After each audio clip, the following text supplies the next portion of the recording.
do I age well? It's something I often ponder on. My name's Rosaria Barretto, and I want to find out what it takes to live a healthy and happy life as we age. I'm a clinical exercise specialist, and for the past 5 years, I've worked with nearly 1,000 older adults, and as a result, have had the chance to talk to a diverse range of happy and healthy, and not so happy and healthy people in their 70s, 80s, and 90s. And I want to know what it takes to be able to look back and confidently say, I lived an amazing life. Why not join me in this exploration on what it takes to live happily and healthily and learn how to age well? Hello and welcome back. Today we're going to be talking about my top 10 must-dos for healthy aging. So whether you're in your 30s, 40s, 50s or beyond, this episode is packed with practical tips, expert insights and actionable advice to help you embrace the journey of aging. I'm also going to go into my whys, and we all know the majority of what we should be doing, but understanding the why can be so much more helpful and motivating. So why not listen to this on a walk, and let's embark on this empowering journey towards a happier, healthier and more vibrant you. So let's get started. So my number one is purposeful, intense exercise for at least 20 minutes a day. So that's intense exercise for 20 minutes a day. The government advises 150 minutes of exercise per week, but I don't think this is actually enough. And I think it's more of a accessible way of promoting physical exercise, which is absolutely fine. But if we can do more, then that's better. So by doing this, we're improving our blood circulation.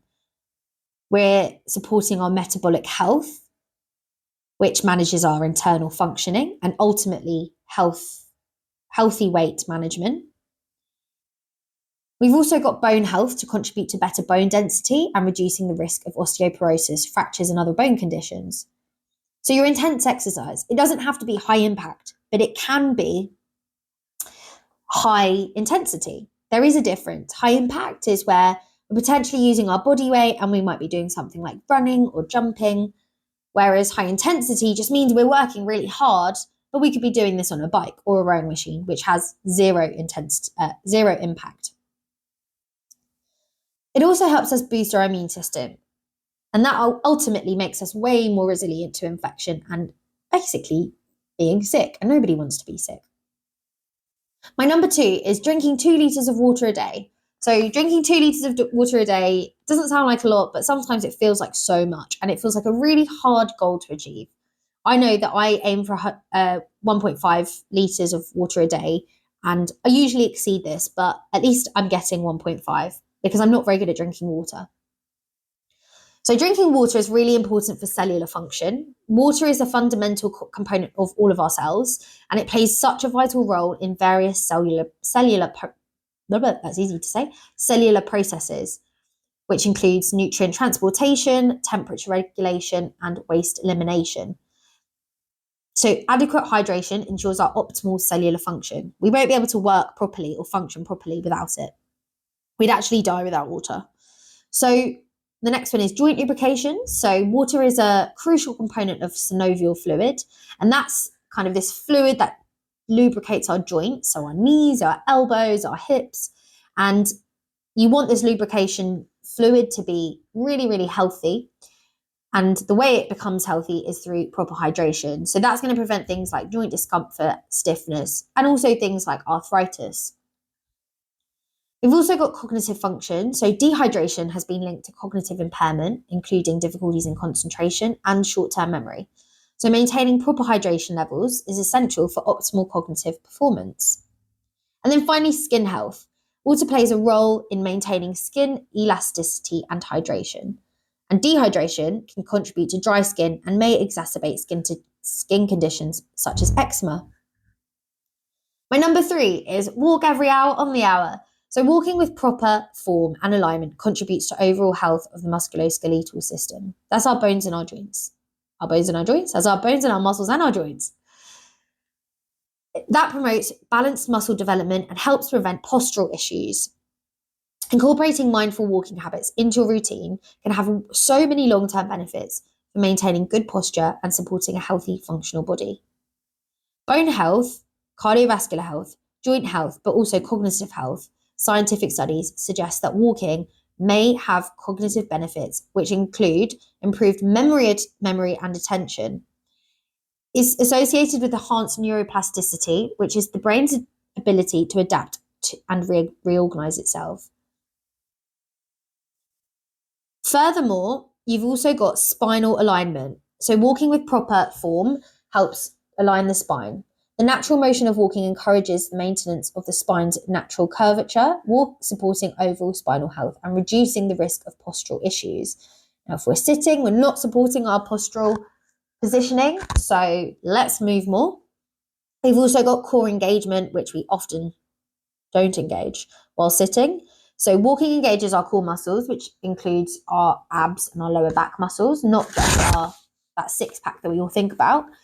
And a strong core provides stability to the spine, promoting an upright posture and preventing slouching. Now, that's really important if you are over the age of 50, because we do tend to develop a slouched position due to our lifestyle, like looking at phones and computers and sitting too long. And we've also got balanced muscle development. Walking involves various muscle groups, including legs, hips, and back. Regular walking helps promote balanced muscle development, and that prevents muscle imbalances that can contribute to poor posture and aches and pains. So fundamentally, maintaining proper posture during walking involves keeping the shoulders back and the head aligned with the spine. This helps prevent forward head posture and rounded shoulders, which are common issues associated with poor posture and can lead to increased risk of falls.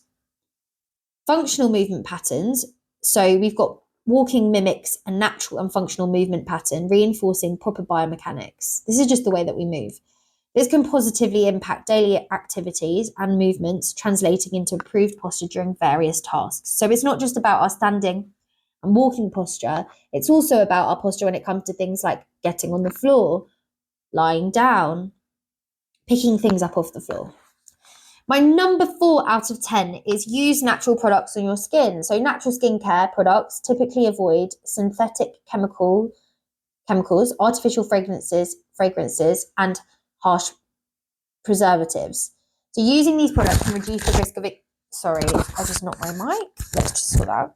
Using these products can reduce the risk of exposing your skin to potentially harmful substances that may cause irritation, allergies, or other adverse reactions.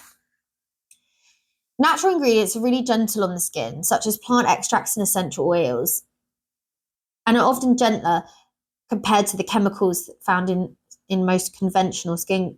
some conventional skin products. And this can be particularly beneficial for people with sensitive skin or conditions like eczema. So natural ingredients are often rich in vitamins, antioxidants, and other nutrients. So not only are they good for us from an aesthetic point of view, but they are nourishing and benefiting the skin deeper. And this is going to help support our skin health as we age and provide properties which prevent premature wrinkles and skin discoloration. Number 5, we're halfway through. Eat fresh food. A diet rich in fresh foods provides the body with necessary nutrients to support the immune system. This is vital for preventing illness and infections, which can have more severe consequences, specifically as we age. So antioxidant-rich foods, for example, fresh fruits and vegetables, may support cognitive function and reduce the risk of age-related cognitive decline. For example, dementia and Alzheimer's. Nutrients like omega-3 fatty acids found in certain fresh fish are also linked to brain health. So when we're looking at things like dementia and Alzheimer's, it's really important that we're not just thinking about that when we're after 50, we're thinking about that in our 20s and what we can do now to prevent the onset of mental health conditions in later life. Fresh foods such as leafy greens, dairy products, and certain fish are really, really great sources of nutrients crucial for our bone health, specifically calcium, vitamin D, and magnesium. And this allows us to maintain strong bones, which are essential for preventing fractures and osteoporosis as we age. Whole foods, especially those high in fiber, support our digestive health, and they aid in regular bowel movements, prevent constipation, nobody wants that, and promote a healthy gut microbiome, which is increasingly recognized for its role in our overall well-being. So whole, fresh foods, particularly those with low glycemic index, help regulate our blood sugar levels. And that's really important for things like managing our body inflammation and our long-term health conditions. Preventing or managing. Number 6, limit our alcohol intake. Now, this is a very obvious one, but sometimes we think that the alcohol that we're consuming is okay in the amounts that we're taking it in, but maybe we should just try to drink a little bit less. So it's important to know that while moderate alcohol consumption may have some potential health benefits, which I don't actually know is true, but we'll go with it. Excessive and frequent drinking is obviously not very good for us and poses many, many risks, especially as we age. And the definition of moderate drinking varies depending on the health organisation, but it generally refers to up to 1 drink per day for women and 2 drinks per day for men. So unfair. It's advisable for individuals to consult with their healthcare provider. So maybe look at other health conditions that you have, and that may indicate whether you need to have less than 1 per day, or it's okay for you to continue with your 1 per day. Excessive alcohol consumption can lead to liver damage, including conditions such as fatty liver disease, alcoholic hepatitis, and cirrhosis. And as the liver's ability to regenerate decreases with age, limiting alcohol can help maintain optimal liver function. I'm speaking so quickly, I'm fumbling over my words. Calm down, Rosie. So I actually know, really, really quick story. I was working with a patient who had previously been addicted to alcohol, and I was working on them with physical therapy related to their rehab journey. And although she was doing so much better, she hadn't drank alcohol in a while. She was really, really motivated to get better and look after herself. I think she was in her 50s, and she actually died during our rehab program. Not in front of me, but she was very green, and it was due to the liver damage associated with the alcohol consumption. So we may think that we can get away with it, but some of us aren't as able to drink alcohol as others. Additionally, if you are addicted to alcohol, this is maybe something that you could consider as a way to motivate you to reduce your intake. It also affects our cognitive function. So the chronic consumption of alcohol has been linked to cognitive decline. I mean, when we wake up in the morning after drinking alcohol, we can't think properly, we've got brain fog. Imagine having that, but all the time. And it increases our risk of neurodegenerative diseases such as Alzheimer's and dementia. So limiting alcohol intake will promote better cognitive function and reduce the risk of age-related mental decline. We've also got better bone health. So heavy alcohol consumption is associated with an increased risk of osteoporosis and fractures. Limiting alcohol can help maintain our bone density and reduce the likelihood of fractures, especially if you're older. We are not as strong, and that is just part of the way that we are. You can get very, very strong as an older person, but naturally, the research suggests that we do become weaker when it comes to our bones. So let's think about that. I've got lots of points on this area of alcohol, but I'm not going to go through all of them. We've got immune system support, digestive health, and sleep quality. I'm going to talk about sleep quality because excessive alcohol, I think non-excessive alcohol, just occasional alcohol, also disrupts sleep and sleep patterns, and that can contribute to insomnia in the long term. So by reducing your alcohol intake, you are promoting better sleep. And we sleep for so much of our life. So you want to optimize your sleep. You want a healthy sleep routine. And that's really, really crucial. We've got other things such as weight management and hormonal balance, and finally, reduced risk of falls and injury. So alcohol obviously impairs our coordination and balance, and that increases our risk of falls and potential injuries, and can have a much more severe consequence as we age. So let's stay safe, prevent accidents, and promote overall safety. So I really want to give up alcohol, but I really love wine as well. So it's probably not going to happen anytime soon. But if I did, I would massively improve my mood and have a greater sense of happiness in the long term. And we would be able to experience sensory experience much better if we didn't drink alcohol, because it basically dampens our sensory experience. and can contribute to disabling our positive emotions. Number 7, experience nature and at least once a week. Let's get out in nature more. Come on, guys. I grew up in London, went to the park. I don't know if it's the same, but if you do live in London or you live in a city and you have to go to parks, then please go to parks. Go and hug a tree. I now live in the countryside and I go for a walk through woods and fields and every morning, and it's made such a massive impact on my mental health. But basically, the benefits of this is that by incorporating a regular outdoor activity into our routine, now I'm specifically saying at least once a week because it has to be consistent for you to have the long-term effects, but you're breathing in I can never say this either, phytoncides, yeah, which are natural compounds released by trees and plants, and this contributes to increased immune function. It also, being out in nature also facilitates mindfulness and a sense of being present in the moment. The natural environment encourages people to disconnect and from the demands of daily life.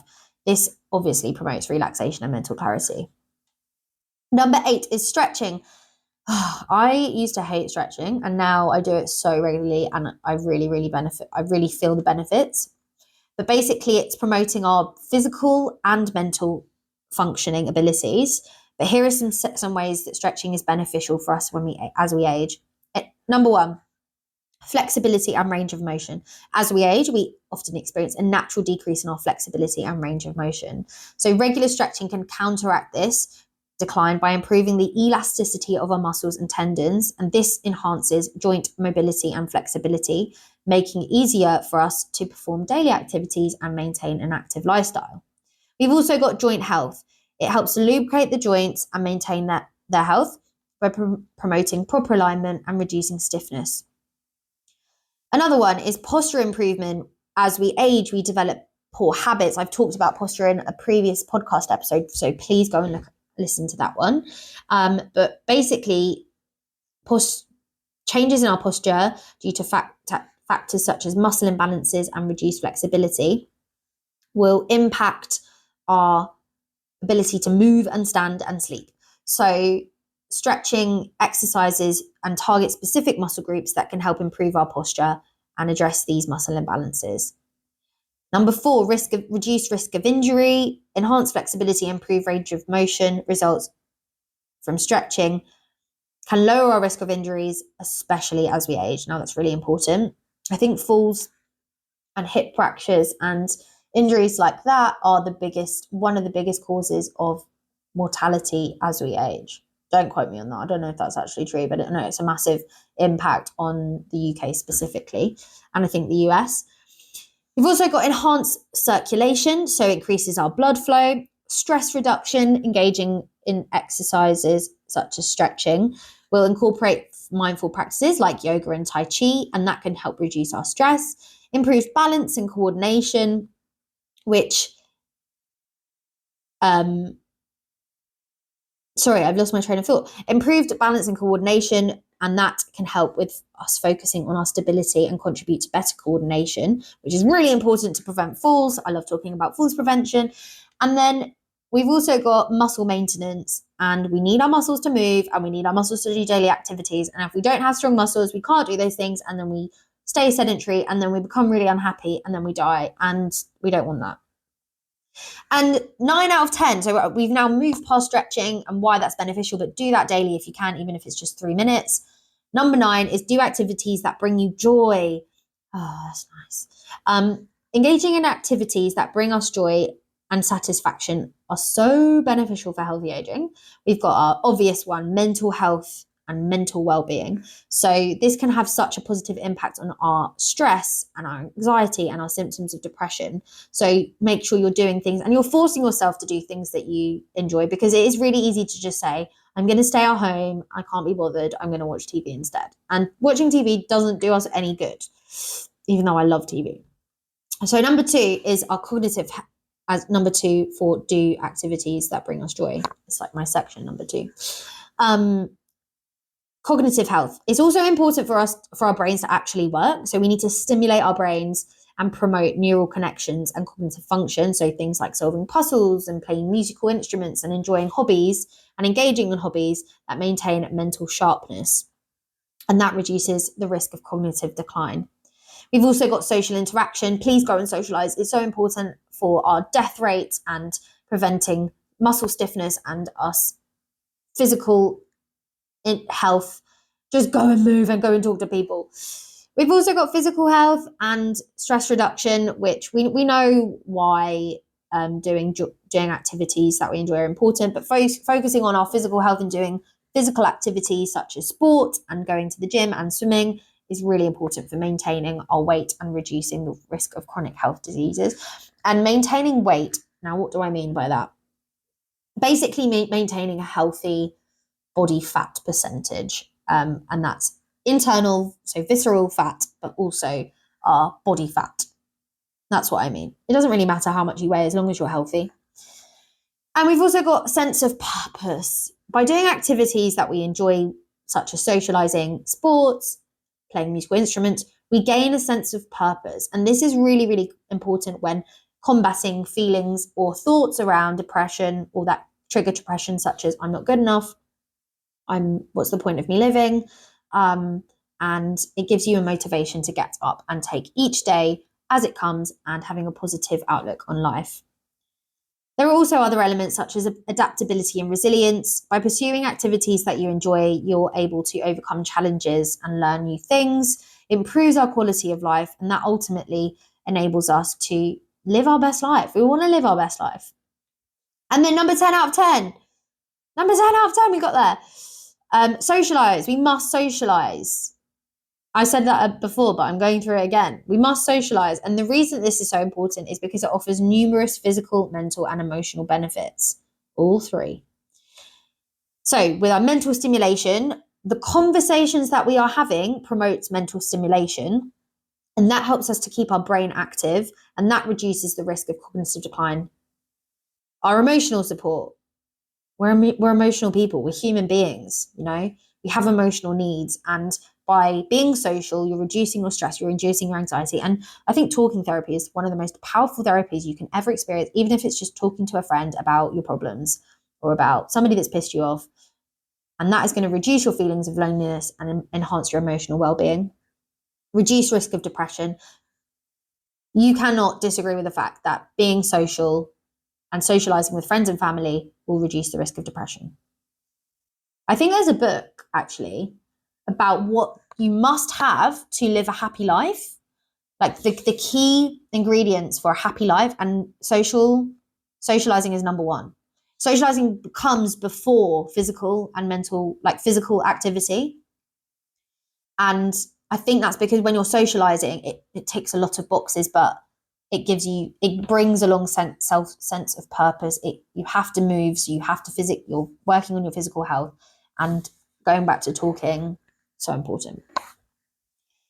And then I'm going to just quickly go through the last few, which is increased sense of purpose, which we mentioned before. So having social responsibilities gives you a reason to stay active and engage and improve your sleep. Positive social interactions can contribute to better sleep quality. Sleep is so important, as I've said. And finally, coping mechanisms. Social support can serve as a valuable coping mechanism during challenging times, such as illness or life transitions, knowing that there is a network of friends and family or community members out there that you can rely on provides comfort and assistance when needed. So, by encouraging and maintaining social connections, it is so important because especially as we age and as we get older, we lose loved ones. Naturally, we die, and our friends die, and our family dies. And that's why it's important to stay engaged, because you are promoting more connections, more networking. And this is going to be really, really important when we're in our 90s to keep us and hold on to a sense of purpose. So let's join some clubs. Let's stay in touch with friends and make more of an effort with family, and actively seek out opportunities for social interaction. These are my top 10 things to live a healthier life. I've really, really tried to get through it as quickly as possible. I thought I didn't press record on my microphone then, but I'm so glad that I did. I hope you've enjoyed it. Do all of these things to age well. There are 10 things you can do on a weekly basis, even if it's just once a week, and you are going to optimize your well-being so that you can age properly and age well and age healthily and optimize the quality of life that you experience when you're in your 90s and your 100s. Let's do this. My name's Rosaria Barreto, and thank you so much for listening to How to Age Well. If you've enjoyed the podcast, I'd really appreciate it if you could take a moment to leave a review. Your feedback means so much and helps others to find out about how to age well.